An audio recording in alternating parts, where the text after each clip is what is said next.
ഇത് പറ കന്നാസും കടലാസും ആണോ എന്ന് ചിലർ ഓർത്തേക്കുമല്ലേ? അങ്ങനെയൊന്നും ഓർത്തേക്കല്ലേ, ഇതെൻ്റെ സ്വന്തം പ്രോപ്പർട്ടി കന്നാസും കടലാസും ആണ് കേട്ടോ. ഒരു ദിവസം ഇങ്ങനെ ഓഫീസിലിരിക്കുമ്പോൾ ഇവന്മാർ രണ്ടാളും വന്നതാണ്. എന്ന് വെച്ചാൽ അവർക്ക് സ്കൂളില്ലാത്ത ദിവസം ചിലപ്പോൾ അവരെൻ്റെ കൂടെ ഓഫീസിൽ വന്നിരിക്കും. അങ്ങനെ വന്നിരിക്കുമ്പോൾ ഹരിതസേനക്കാർ വന്ന് ഇവിടെയുള്ള കുറേ ബുക്കും അട്ടപ്പെട്ടിയും ഒക്കെ ഇങ്ങനെ കവറിലാക്കി കൊണ്ടുപോവുകയാണ്. അത് അവരുടെ ഡ്യൂട്ടിയാണല്ലോ, കടലാസും കവറുകളും ഒക്കെ കൊണ്ടുപോകുമല്ലോ അവർ. അപ്പോൾ അച്ചു ചോദിച്ചു, എന്താ അമ്മ അവർക്കതങ്ങനെ കൊടുക്കണേ, ഇതൊക്കെ അമ്മയ്ക്ക് വിറ്റൂടെ? അപ്പോൾ ഞാൻ പറഞ്ഞു, ആരുണ്ണിയൊക്കെ മെനക്കിടുന്നത്, അവർ കൊണ്ടുപോയിക്കോട്ടെ. അപ്പോൾ ഇത് വിറ്റാൽ ഇവിടെയുള്ള ഒരു ചീത്ത പറയുമോ ചോദിച്ചു. എന്ന് വെച്ചാൽ നമ്മുടെ ഓണേഴ്സിനെയാണ് അവൻ ചോദിക്കണത്. അപ്പോൾ ഞാൻ പറഞ്ഞു, എന്തിന് ചീത്ത പറയണോ, അതൊക്കെ വിൽക്കാം, അതൊന്ന് ഒഴിവാക്കണം, അത്രയേ ഉള്ളൂ എന്ന്. അപ്പോൾ അവൻ അങ്ങനെയാണെങ്കിൽ ഞാനതെടുത്തിട്ട് നമ്മുടെ ആക്രിക്കടയിൽ കൊണ്ടുപോയി കൊടുത്ത് പൈസ ആക്കട്ടെ എന്ന് ചോദിച്ചത്. അപ്പോൾ ഞാൻ ചിരിച്ചു, ഇതൊക്കെ നാണമില്ലേടാ, നീ അങ്ങനെ ചെയ്യുമോ ചോദിച്ചു. എന്തിനാ അമ്മയെ നാണിക്കുന്നത്, ഈ കുപ്പേൻ്റെ പൈസ ഉണ്ടാക്കുക, ഈ കുപ്പ വെറുതെ കളയുമ്പോൾ എനിക്ക് സങ്കടമാണെന്ന് പറഞ്ഞു കേട്ടോ. അപ്പോൾ ഞാൻ പറഞ്ഞു, നീ എന്ത് വേണേ ചെയ്തോ, എനിക്ക് കുഴപ്പമൊന്നുമില്ല. ഓഫീസിൻ്റെ തൊട്ട് താഴെ തന്നെയാണ് ആക്രിക്കട. അപ്പോൾ അവൻ്റെ ഏട്ടൻ്റെ അടുത്ത് ചോദിച്ചപ്പോൾ അവൻ്റെ ഏട്ടൻ, ഞാൻ പ്രതീക്ഷിച്ചത് ആദ്യം ഞാനൊന്നും വരില്ല, എനിക്കൊന്നും ഇഷ്ടമല്ല, നീ എന്തായി ചെയ്യുന്നത്, നീ എന്തായി പറയണേ എന്നൊക്കെയുള്ള രീതിയിൽ ബിഹേവ് ചെയ്യുന്നത് ഞാൻ പ്രതീക്ഷിച്ചത്. ഞാനിങ്ങനെ കാതോർത്തിരിക്കുകയായിരുന്നു, ആദ്യം എന്ത് പറയും. അപ്പോൾ അവൻ പറയാം, എടാ അത് ഇവിടെയൊക്കെ ക്യാമറയൊക്കെ ഉള്ളതല്ലേ, സാറുമാർ കണ്ടു കഴിഞ്ഞാൽ നമ്മളിത് വിറ്റ് കാശാക്കുന്നത് മോശമല്ലേ, എനിക്കെന്തോ മാറി, അത് വേണ്ട, എന്നാൽ നമുക്കിത് എടുത്ത് വിൽക്കാം, എന്നിട്ട് പകുതി പൈസ ഇവർക്ക് തന്നെ കൊടുത്തിട്ട് അമ്മയുടെ ഓഫീസിൽ തന്നെ ഏൽപ്പിച്ചിട്ട് പകുതി നമുക്ക് എടുക്കാം, അങ്ങനെയാണെങ്കിൽ ഞാനും വരാമെന്ന് കേട്ടോ. അപ്പോൾ അച്ചു, എന്തിന് പകുതി കൊടുക്കണം, ഇതൊരു ഹരിതസേനക്കാർക്കോ അല്ലെങ്കിൽ ആക്രിക്കടക്കാർക്കോ വെറുതെ കൊടുക്കാൻ വേണ്ടി ഇട്ടേക്കുന്നതാണ്, അതൊന്നും കൊടുക്കണ്ട, ഞാൻ സംസാരിച്ചോളാം സാറെടുത്ത് എന്നൊക്കെ നല്ല ഗഡ്സിൽ സംസാരിച്ച് രണ്ടും കൂടെ ആ അട്ടപ്പെട്ടികൾ മൊത്തം കവറിലാക്കി, അതിൽ കുറേ നോട്ട്സൊക്കെ ഉണ്ടായിരുന്നു, നോട്ട് ബുക്കുകളൊക്കെ പഴയ, അതെല്ലാം വേറൊരു കവറിലാക്കി, പിന്നെ വെറും കടലാസുകൾ ഉണ്ടാവുമല്ലോ അതൊക്കെ വേറെ. ആ ചപ്പ് മൊത്തം രണ്ടും കൂടെ ഏകദേശം ഒരു തീരുമാനത്തിൽ എത്തിച്ചിരുന്നു കേട്ടോ. എന്നിട്ട് അതെല്ലാം പെറുക്കി താഴേക്ക് കൊണ്ടുവന്നിട്ടുണ്ടായിരുന്നേ. കൂട്ടത്തിൽ വീഡിയോ എടുക്കൽ മാത്രമല്ല, ഞാൻ പറഞ്ഞു, നിങ്ങൾ രണ്ടുപേരും ചെയ്യുന്ന കാണുമ്പോൾ എനിക്ക് എന്തോ മാറി കുഞ്ഞാ, അമ്മയും കൂടാം, എന്നാൽ ഇന്ന് ഇത്രയും നേരത്തെ ഓഫീസിൽ നിന്ന് ഇറങ്ങാം, മേലും പൂഴിയും മണ്ണൊക്കെ ആയി കഴിഞ്ഞാൽ ഒരു മാരിയാവൂലേ, അമ്മയും കൂടാന്ന് പറഞ്ഞപ്പോൾ രണ്ടുപേരും നോ അമ്മ ചെയ്യാൻ പറ്റില്ല, അമ്മ ഇവിടുത്തെ ഓഫീസ് സ്റ്റാഫാണ്, അമ്മ ആ നിലയിൽ നിന്നാൽ മതി, ഞങ്ങളുണ്ടാകുമ്പോൾ ഞങ്ങളുടെ അമ്മ ഇങ്ങനത്തെ പണിയൊന്നും എടുക്കാൻ പാടില്ല എന്നും പറഞ്ഞുകൊണ്ട് എൻ്റെ ഉണ്ണിയോളം എന്നെ അതെനിക്കൊന്നും തൊടാൻ സമ്മതിച്ചില്ല കേട്ടോ. ഞാനിങ്ങനെ ഓർത്തേ, അവരുടെ അച്ഛനിങ്ങനെ എല്ലാ പണികളും എടുക്കുന്നത് കണ്ടു വളർന്ന ഉണ്ണിയോളല്ലേ, അതുകൊണ്ടാണോ എന്നറിയില്ല, ഇതൊന്നും ഒരു മോശമായിട്ടോ മടിയായിട്ടോ ഒന്നും എൻ്റെ രണ്ട് മക്കൾക്കും തോന്നിയിട്ടില്ല. എന്നെ സംബന്ധിച്ച് അതൊരു വലിയ കാര്യമായിട്ടാണ് തോന്നിയത്. ഇന്നത്തെ കാലത്ത് ഇങ്ങനെയൊക്കെയുള്ള കുട്ടികളുണ്ടാവുമോ എന്ന് ഞാൻ ആലോചിച്ചു കേട്ടോ. എൻ്റെ മക്കളെ വലുതാക്കുന്നതല്ല, സാധാരണ ഈ ഒരു പ്രായത്തിലുള്ള കുട്ടികൾക്കൊക്കെ കുറേശ്ശൊക്കെ ഒരു മടി ഉണ്ടാവില്ലേ, ആൾക്കാർ കാണും, മറ്റുള്ളവരെന്താ കരുതുക, അങ്ങനെയൊന്നും അവർക്ക് രണ്ടാക്കും ഉണ്ടായില്ല. അപ്പോൾ പിന്നെ ഞാനത് അവരെ നിരുത്സാഹപ്പെടുത്താൻ നിൽക്കുകയും ചെയ്തില്ല. എങ്ങനെയെങ്കിലുമൊക്കെ അവർ ജീവിച്ചു പൊക്കോളുമല്ലോ, പൈസ ഉണ്ടാക്കാൻ നല്ല രീതിയിൽ എന്തും ചെയ്യാം, അങ്ങനെ ഒരു പണിക്കും യാതൊരു മോശവും ഇല്ല, എല്ലാ പണികളും നല്ലത് തന്നെയാണ്, അധ്വാനിക്കുന്നതിൽ യാതൊരു തെറ്റുമില്ല എന്നുള്ളത് എൻ്റെ ജീവിതത്തിലൂടെ എൻ്റെ ഭർത്താവ് ചെയ്യുന്ന കാര്യങ്ങളിലൂടെ എനിക്ക് ബോധ്യപ്പെട്ടതാണ് കേട്ടോ. ഒരുപക്ഷെ ഈ വീഡിയോ കാണുമ്പോൾ കുറേ പേര് നമ്മളെ നെഗറ്റീവായിട്ടൊക്കെ പറയാൻ സാധ്യതയുണ്ടാവും, കുട്ടികളെ ഇങ്ങനെ ചെയ്യിക്കുന്നതിലും ഒക്കെ. പക്ഷേ എനിക്കെന്തോ ഇതിവിടെ എങ്ങനെ പോസ്റ്റ് ചെയ്യണമെന്ന് തോന്നി. എൻ്റെ ഉണ്ണിയോൾ ജീവിക്കാൻ ഈ കുഞ്ഞു പ്രായത്തിൽ തന്നെ എന്തും ചെയ്യാൻ, നല്ല രീതിയിൽ പൈസ ഉണ്ടാക്കാൻ എന്തും ചെയ്യാൻ റെഡിയായി എന്നുള്ളത് എനിക്കതൊരു നല്ല കാര്യമായിട്ടാണ് തോന്നിയത്. ഇത്തിരി സങ്കടത്തോടെയാണെങ്കിലും ഞാൻ ഈ വീഡിയോ അവർ കഷ്ടപ്പെടുന്നത് വളരെ വളരെ ആസ്വദിച്ച് എന്നെ വീഡിയോ എടുത്തു എന്ന് വേണേൽ പറയാം.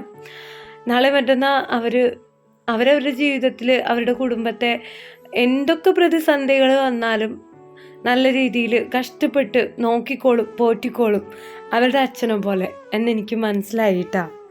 അവരിങ്ങനെ കടലാസുകളും അട്ടപ്പെട്ടികളൊക്കെ പെറുക്കി കവറിൽ ഇടാൻ തുടങ്ങിയപ്പോഴേ ഞാൻ ഓഫീസ് ഫോണിൽ നിന്ന് പെട്ടെന്ന് ഏട്ടനെ വിളിച്ചു കേട്ടോ. എന്നിട്ട് ഞാൻ പറഞ്ഞു, ഏട്ടാ ഇങ്ങനെ ഉണ്ണിയോൾ ചെയ്യുന്നുണ്ട്, ഞാൻ എന്താ പറയണ്ടേ, വേണ്ടാന്ന് പറയണോ?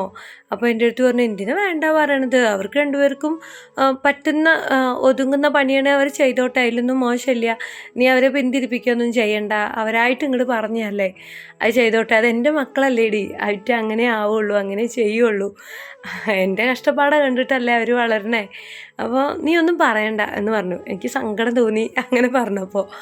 സത്യം പറഞ്ഞാൽ ഈ വീഡിയോ എഡിറ്റ് ചെയ്യുമ്പോൾ പോലും ഈ ഭാഗങ്ങളൊക്കെ സംസാരിക്കുമ്പോൾ എനിക്ക് കുറേശ്ശെ എൻ്റെ ശബ്ദമൊക്കെ ഇങ്ങനെ ഇടറുന്ന മാതിരിയൊക്കെ ഉണ്ടായിരുന്നു കേട്ടോ. ഞാൻ ഈ വീഡിയോ എഡിറ്റ് ചെയ്യുമ്പോഴാണ് ഓർത്തത് കേട്ടോ, രണ്ടിൻ്റെയും മുടി വെട്ടാറായിട്ടുണ്ട്. നല്ല കാട് പിടിച്ച് ചപ്പറയായിട്ടാണ് കിടന്നിട്ടുണ്ടായിരുന്നത് ആ ഒരു സമയത്ത് കേട്ടോ. ഇത് ഉണ്ണികളുടെ മുടിയൊക്കെ മുട്ടയടിക്കുന്നതിൻ്റെയൊക്കെ മുന്നേ ആയിട്ട് നമ്മളെടുത്ത വീഡിയോ ആണ് കേട്ടോ. ഒരുപാട് മുന്നേ എടുത്ത വീഡിയോ ആണ്. ഈടെ ഗാലറിയൊക്കെ ഒന്ന് തട്ടിക്കൊട്ടി നോക്കിയപ്പോൾ എൻ്റെ കണ്ണ് പെട്ടയാണ്. അപ്പോൾ ഞാനത് അങ്ങനെ എടുത്ത് എഡിറ്റ് ചെയ്ത് ഒരു വീഡിയോ ആക്കിയെന്നേ ഉള്ളൂ.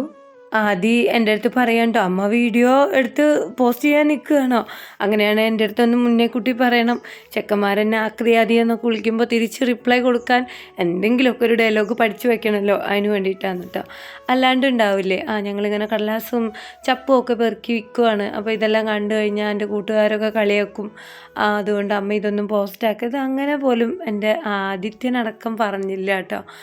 അപ്പോൾ അവരുടെ അച്ഛൻ ഇതുപോലെ നമ്മുടെ തൊടിയിലുള്ള പ്ലാസ്റ്റിക്കും കമ്പിയും അങ്ങനത്തെ സാധനങ്ങളെല്ലാം ഇങ്ങനെ പെറുക്കിയെടുത്ത് വിൽക്കുന്നതാണ്. അപ്പോൾ യുവമാരും ചിലപ്പോൾ സഹായിക്കാനൊക്കെ കൂടും. അപ്പോൾ അവർക്കത് അങ്ങനെ മറ്റുള്ളവർ കളിയാക്കേണ്ട ഒരു കാര്യമില്ല എന്ന് തോന്നുന്നുണ്ടായിരിക്കും. ഇനി എൻ്റെ ഉണ്ണിയുള്ള ഇത് കണ്ട് ആരെങ്കിലും കളിയാക്കുമോ എന്നൊന്നും എനിക്കറിയില്ല. കളിയാക്കരുത് എന്നൊരു അപേക്ഷയേ ഉള്ളൂ കേട്ടോ. ചിലപ്പോഴൊക്കെ ചില കളിയാക്കലുകൾ ചില കുട്ടികളെ പറ്റി അങ്ങോട്ട് മാനസികമായും ശാരീരികമായും ഒക്കെ അങ്ങോട്ട് തളർത്തും. എത്രയൊക്കെ ആക്റ്റീവായൊരു കുട്ടിയാണേലും ചിലവരുടെ ചില വാക്കുകൾ ഇങ്ങോട്ട് അവർക്ക് വേദനയാവും. പിന്നീട് ഒരിക്കലും അവർക്ക് അതൊന്ന് പുറത്തേക്ക് ചാടാൻ പറ്റില്ല. ഭയങ്കര അപകർഷതാബോധമൊക്കെ വന്ന് എന്തോ ഒരു മടിമാരിയൊക്കെ ആവും. അപ്പോൾ ദയവ് ചെയ്ത് നിങ്ങളുടെയൊക്കെ വാക്കാലെയും പ്രവൃത്തിയാലെയും അങ്ങനെ ആർക്കും ഒരു വേദനയും ഉണ്ടാക്കാണ്ട് മുന്നോട്ട് പോകാൻ നോക്കുക. ഫ്രണ്ട്സൊക്കെ ആകുമ്പോൾ തമാശയൊക്കെ പറയും, ഒരുപാടങ്ങ് വേദനിപ്പിക്കാതിരിക്കുക, അത്രയേ ഉള്ളൂ കേട്ടോ. തമാശകൾ ആസ്വദിക്കാൻ കഴിഞ്ഞിട്ടില്ലെങ്കിൽ അതൊരു വലിയ പ്രശ്നമാണ്. അപ്പോൾ തമാശയൊക്കെ ആ ഒരു സെൻസിലെടുക്കാൻ എൻ്റെ ഉണ്ണികൾക്ക് അറിയാം. ഒരുപാട് കളിയാക്കി അതൊരു വേറെ രീതിയിൽ ആവരുത് എന്നുള്ളൊരു അഭിപ്രായം മാത്രമേ ഈ അമ്മയ്ക്കുള്ളൂ കേട്ടോ. അങ്ങനെ കുറച്ച് നേരത്തെ അധ്വാനത്തിന് ശേഷം ഏട്ടനും അനിയനും കൂടെ കവറുകളിലൊക്കെ അട്ടപ്പെട്ടിയും നോട്ട് ബുക്കുകളും കടലാസുകളും ഒക്കെ ആയിട്ട് ആക്രിക്കടയിലേക്ക് അത് വിൽക്കാൻ പോവുകയാണ് കേട്ടോ. അച്ചൂട്ടൻ്റെ അടുത്ത് ഞാൻ പറഞ്ഞു, അട്ടപ്പെട്ടിയും ബുക്കൊന്നും ഉള്ളത് ഉണ്ണി എടുക്കല്ലേ, ഉണ്ണിക്ക് പൊന്തൂല, ഉണ്ണി കുഞ്ഞിതല്ലേ, ഏട്ടയും അമ്മയും കൂടെ എടുത്ത് താത്തിക്ക് വെക്കാന്ന്. അവനത് വിറ്റ് കാശാക്കാനുള്ള തിരക്കുകൊണ്ട് ഞങ്ങളുടെ മുന്നിൽ ഓടിയാണ്. നല്ല പണി കിട്ടി, പോണയും പാട് അങ്ങോട്ട് കൊട്ടി അടിച്ച് വീണു കേട്ടോ. ദൈവത്തിൻ്റെ പുണ്യം കൊണ്ട് എന്താ പറയുക, എൻ്റെ മഹാഭാഗ്യം കൊണ്ട് ഒന്നും പറ്റിയില്ല. എന്നോട് ചെന്ന് പിടിച്ച് നീപ്പിച്ചപ്പോൾ ഒന്നും പ്രശ്നമല്ല. ഞങ്ങൾ ചിരിക്കാതിരിക്കാൻ വേണ്ടി, എനിക്ക് ഒരു കുഴപ്പമില്ല, കണ്ടില്ലേ ഞാൻ ഡാൻസ് കളിക്കണേന്നൊക്കെ പറഞ്ഞിട്ട് മൂപ്പര് തുള്ളുകയാണ്. വീണോർത്ത് കിടന്ന് ഉരുളുകയെന്ന് കേട്ടിട്ടില്ലേ, അതാണ് അവൻ്റെ പരിപാടി. ഇതൊന്നും അച്ചൂനെ ഏശില്ല അമ്മ എന്നും പറഞ്ഞിട്ട് വീണ്ടും കവരോട് വലിച്ചു വാരി റോട്ടിക്ക് ഇറങ്ങിയിട്ടുണ്ട് കേട്ടോ. താഴത്തേക്ക് ഇറങ്ങിയപ്പോൾ അവിടെയുള്ള കടയിലുള്ള എല്ലാവരും ഇത് എന്താ ഇപ്പം മക്കളെ നിങ്ങൾ പരിപാടി, എന്താ നിങ്ങൾ കാണിക്കുന്നത് എന്നൊക്കെ ചോദിക്കുന്നുണ്ട് കേട്ടോ. എൻ്റെ അടുത്തും പറഞ്ഞു, എന്താ രശ്മി ഉണ്ണോള് കാണിക്കുന്നത്, കുട്ടികളെ കൊണ്ട് എന്തിനാ അങ്ങനെ ചെയ്യിക്കണൊക്കെ ചോദിക്കുന്നത്.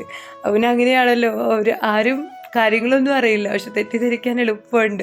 അപ്പം ഞാൻ പറഞ്ഞു, അയ്യോ ഞാൻ പറഞ്ഞിട്ടല്ല എന്ന്. ഞാൻ മുഴുവനാക്കിയില്ല. എൻ്റെ മുന്നേ എൻ്റെ ഉണ്ണിയോട്, അയ്യോ അമ്മ ഞങ്ങളുടെ അടുത്ത് വേണ്ടാന്ന് പറഞ്ഞാണ്, ഞങ്ങളുടെ ഇഷ്ടത്തിന് ചെയ്യുന്നതാണ്, ഇത് കനൊന്നുമില്ല, അത് വെറുതെ അടക്കുന്നല്ലേ, അതോർത്ത് ഞങ്ങളത് വിൽക്കുക എന്നൊക്കെ പറഞ്ഞു കേട്ടോ. അപ്പോൾ പിന്നെ അവരടുത്ത് പറഞ്ഞു, ആയോ മോശമൊന്നുമില്ല, നല്ല കാര്യമല്ലേടാ, അന്ന് നിങ്ങൾ പോയി വിറ്റോളും എന്നൊക്കെ നല്ല അഭിപ്രായം തന്നെ അപ്പം അവർ പറയുകയും ചെയ്തേ.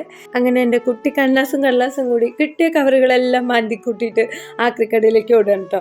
അപ്പോൾ അവിടെ എത്തണേൻ്റെ മുന്നേ ദാസൻ്റെയും വിജയൻ്റെയും പോലെ ബിസിനസ് സംസാരിക്കുകയാണ്. എടാ ഇത് കിട്ടിക്കഴിഞ്ഞാൽ ഒരു കാര്യം ചെയ്യാം, അച്ഛയ്ക്ക് 100, അമ്മയ്ക്ക് 100, പിന്നെ നമുക്ക് തിന്നാനൊരു 100 രൂപയ്ക്ക് എന്തെങ്കിലുമൊക്കെ മേടിക്കാം, ബാക്കി 200 രൂപ നമുക്ക് എടുത്തേക്കാം, മുന്നേ കൂട്ടി 500 കിട്ടും, 500 രൂപയ്ക്കുള്ള സാധനങ്ങളുണ്ട് എന്നൊക്കെ രണ്ടും കൂടെയും കണക്കാക്കിയിരുന്നു കേട്ടോ. ഞാൻ വിചാരിച്ചു 500 രൂപയൊന്നും ഒരിക്കലും കിട്ടൂല, എന്ത് വർത്താനം, അവർ വെറുതെ അവരുടെ ഒരു പൊലിവിന് പറയുമായിരിക്കും. പറയട്ടെ, എനിക്ക് അത്ര വിശ്വാസം ഉണ്ടായിരുന്നില്ല കേട്ടോ. പക്ഷെ രണ്ടിൻ്റെയും കണക്ക് കൂട്ടിൽ ഒട്ടും തെറ്റിയിട്ടുണ്ടായിരുന്നില്ല. ഏകദേശം 458 രൂപ ഒരു രണ്ടാൾക്കും കിട്ടി, 500ൻ്റെ അടുത്ത് കിട്ടി.